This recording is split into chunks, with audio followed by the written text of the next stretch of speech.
So nagbabalik tayo, inayos lang natin yung camera natin, Blue Team.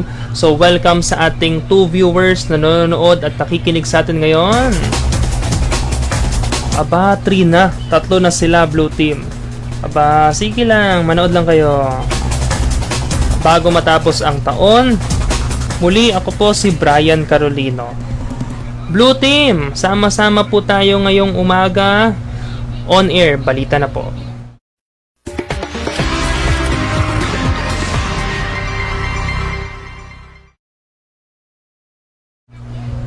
Oras natin, 45 minuto makalipas ang 10 ng gabi. 15 minuto na lang, 11 o'clock na, Blue Team. On air, balita.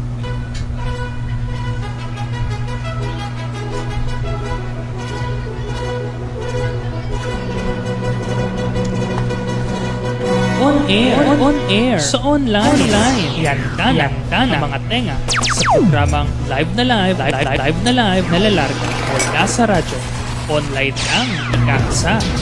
On air, balita, kasama si Brian Carolino. On air, balita, on air, sa online.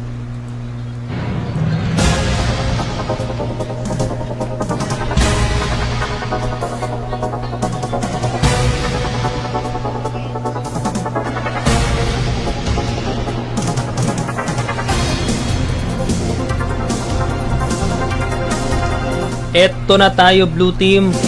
Bago matapos ang taon, huli nating live stream ngayong umaga sa morning edition ng B Podcast dito po, morning edition ng On Air Balita dito po sa B Podcast. Muli maganda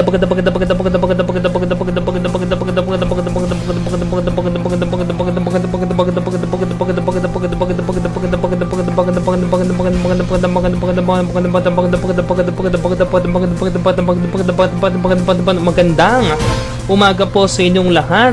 Ngayon po ay araw ng Miyerkules, Disyembre, sa araw ng ika-31 ng Disyembre, sa huling araw ng taong 2025.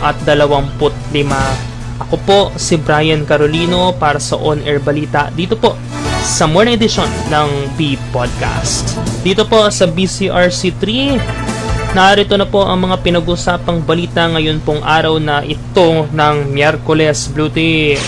Naitatalang kaso ng mga napuputukan bago ang pagsalubong sa bagong taon, lumobo pa sa 140 batay sa datos ng Kagawaran ng Kalusugan. Huli siya, may lead na sa umiwan ng paputok na ikinasawi ng isang menor de edad sa Maynila. Lantaran yan, Divisoria, talamak pa rin ang bentahan ng mga ilegal na paputok kahit bawal. Mula pa rin sa ating Health Department, Super Flu hindi pa raw nakakapasok sa Pilipinas, sabi ng DOH. Lost and found, kinaroroonan na nawawalang bride-to-be, natagpuan na ng Quezon City Police District sa Pangasinan. Hindi raw tinulak. Pambansang Pulsya o PNP naglabas ng 3D scan kung saan pinapakitang nadulas lang daw umano si dating DPWH Undersecretary Maria Catalina Cabral kaugnay sa pagkamatay nito sa Benguet. Matapos ang isiniwalat ni Batangas 1st District Representative Leandro Leviste, Secretary ng Department of Public Works and Highways o DPWH na si Vince Dizon, itinangging may insertion siya sa maanomalyang flood control projects. Kaugnay pa rin dito, ethics complaint. Maaring ihain kay Leviste ayon kay House Public Accounts Committee Chairperson Ted Ridon sa pagkakadawit nito sa Cabral Files.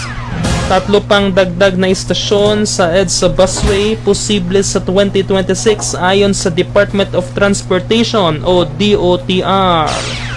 At may nanalo na, maswerteng nakakuha ng ng 19 million jackpot prize sa 649 Lotto draw ng PCSO. On air, balita. On air,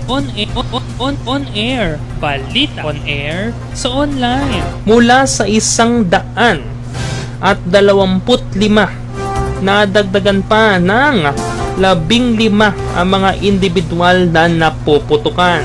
Sa kabuuan, aabot na sa 104 na po ang mga firecracker-related injuries. Sa datos po yan na naitatala ng Department of Health o DOH simula pa noong Lunes hanggang alas 4 ng umaga ng December 30. 900 at 5 mula edad 19 na taon ang karamihan sa mga naitatala ng ahensya.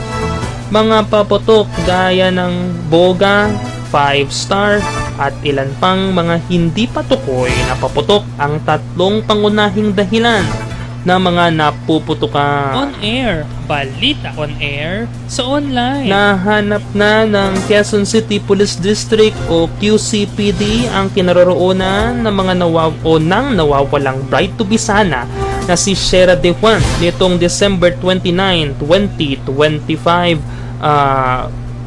Blue Team. Ay, wait. Ay, may yung dinangan mo dito. Ramon. Kasi nga galing sa klase sa Naglakad ka lang? Naglakad lang po. Pero madaling araw ko po yung nilalakad. Ramon.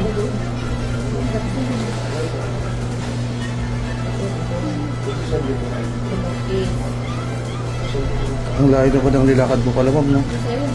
Malayo. Bakit? Saan ka naglalakad? Alam mo ba daan? Nakita ko itong days before po ngayon. Nakita ko lang po yung Sinundan mo na yan. Natagpuan si Dewan na nasa Sison, Pangasinan ayon kay Police Major Jennifer Ganaban, tagapagsalita ng QCPD. Bandang 4 o'clock na po kanina ay nakarating po ang mga personnel ng PCPD at yung mga relatives po ni Shera doon sa Sison, Pangasinan para po siya ay sundin. Sa ngayon po hindi pa natin alam kung ano yung status dahil kakarating po kanina ng mga personnel natin sa Sison Police Station and waiting pa tayo doon sa report po nila. Dadalhin po siya dito sa Quezon City, particularly sa PCPD para po makuha na lang po natin ng statement. Yun sir, inaalam pa po natin sa ngayon dahil hindi pa kompleto yung detalye natin. Accordingly, may tumawag po kanina kay Mark na nagsabi na nandun sa custody nila si Shera. Kaya agad na po siyang nag-report sa ating kapulisan. Kaya sinamahan po siya si Mark at yung kanyang kapatid ni Miss Shera para siya ay masundo. Yes po, since yung incident na reported po sa atin is missing bride to be si Miss Shera dahil nakita na po siya case closed na po ito. 5 tauhan ng QCPD kasama ang pamilya ni Dewan ang nagtungo sa kinaroroonan nito sa Pangasinan. Lumalabas sa investigasyon ng pulisya na nakakaranas ng distress ang nawawalang bride-to-be kaugnay sa pinansyal ng kanyang kasal at gamutan ng kanyang ama. Ayon pa sa nalaman ng QCPD, nakita sa mga gadget na pagmamay-ari ni Dewan ang web history ng kanyang paghahanap umano ng mga nakamamatay na gamot.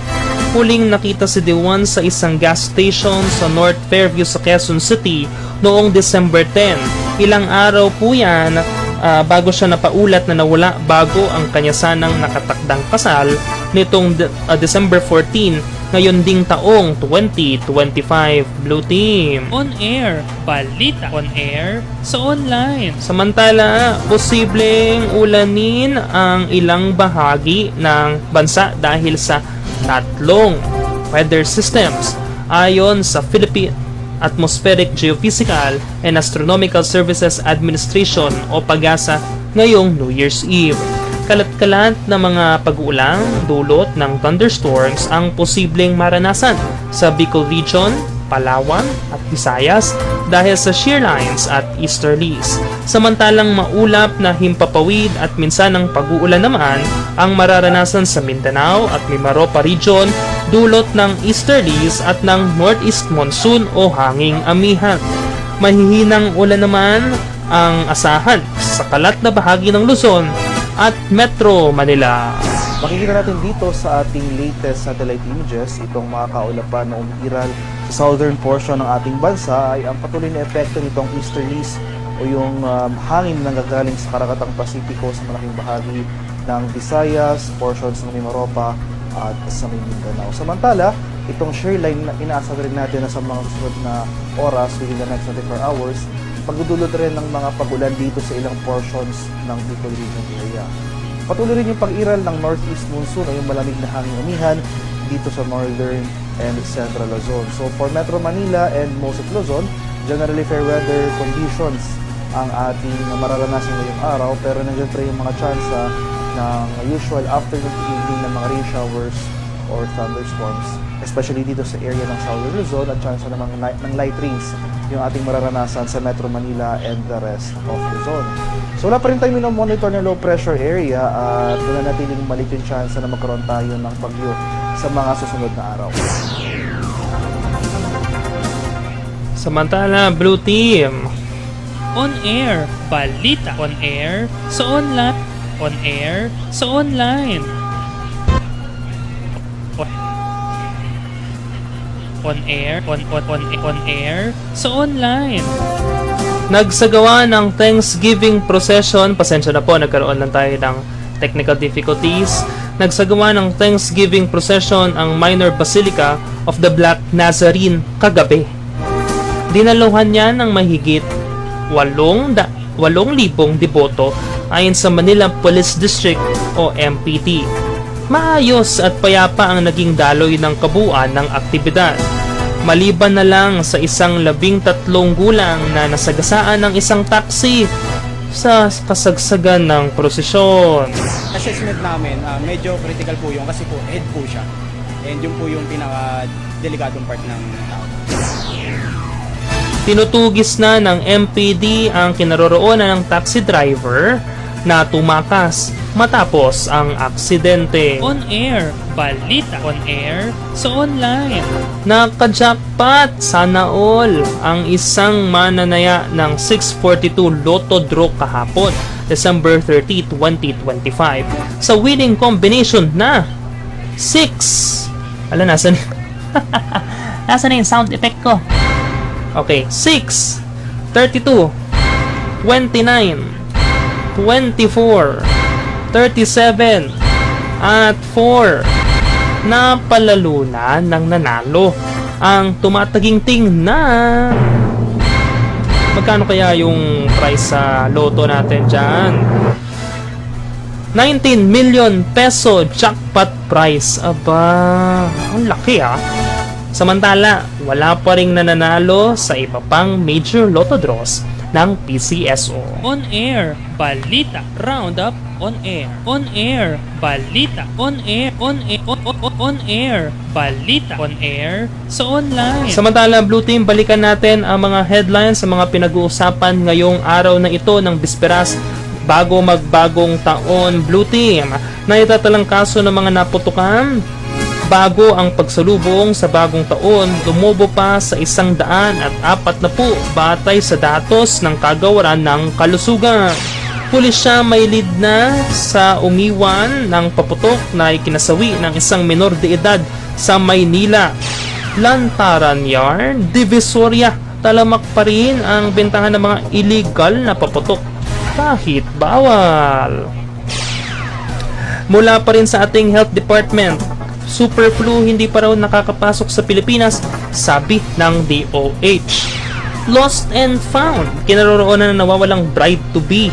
Natagpuan na ng Quezon City Police District sa Pangasinan. Sa Pangasinan. Matapos ang isiniwalat ni Batangas Representative 1st District Batangas 1st District Representative Leandro Leviste, Secretary ng Department of Public Works and Highways o DPWH na si Vince Dizon, itinangging may insertion siya sa maanumalyang flood control projects. Kaugnay pa rin dito, ethics complaint maaring ihain kay Leviste ayon kay House Public Accounts Committee Chairperson Teddy Ridon sa pagkakabdawit nito sa Cabral Files. 3 pang dagdag na istasyon sa EDSA busway, posible sa 2026 ayon sa Department of Transportation o DOTR.